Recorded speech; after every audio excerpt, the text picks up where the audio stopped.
कोपरगाव नगर परिषदेच्या निवडणुकीत आज एक नवीन घडामोड समोर आली आहे। भाजप लोकसेवा आघाडी व मित्र पक्ष कोल्हे गटाकडून राष्ट्रवादी काँग्रेस अजित पवार गट यांच्या नगराध्यक्ष पदाच्या तसेच इतर काही नगरसेवक पदाच्या उमेदवारांविरोधात निवडणूक कागदपत्रांमध्ये एक आवश्यक सही नसल्याचा दावा करत जिल्हा सत्र न्यायालयात अर्ज दाखल करण्यात आलाय।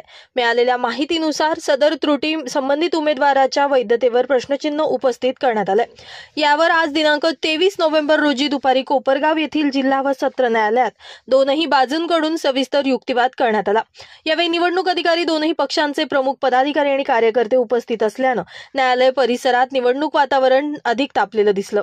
दोनही बाजूंचे दस्तऐवज आणि म्हणणं ऐकल्यानंतर माननीय न्यायालयाने या प्रकरणातील पुढील सुनावणीसाठी उद्याची तारीख निश्चित केली आहे। या घडामोडीमुळे कोपरगाव शहरातील राजकीय वातावरण खळबळ उडाली असून मतदार आणि समर्थकांमध्ये या प्रकरणाबाबत मोठ्या प्रमाणात चर्चा सुरू आहे। आता उद्याच्या सुनावणीकडे सर्वांचेच लक्ष लागलंय। ही बाब न्यायालयीन प्रक्रियेत असून उपलब्ध अधिकृत माहितीनुसार ही बातमी सादर करण्यात आली आहे। न्यायालयाचा अंतिम निर्णय प्रलंबित आहे।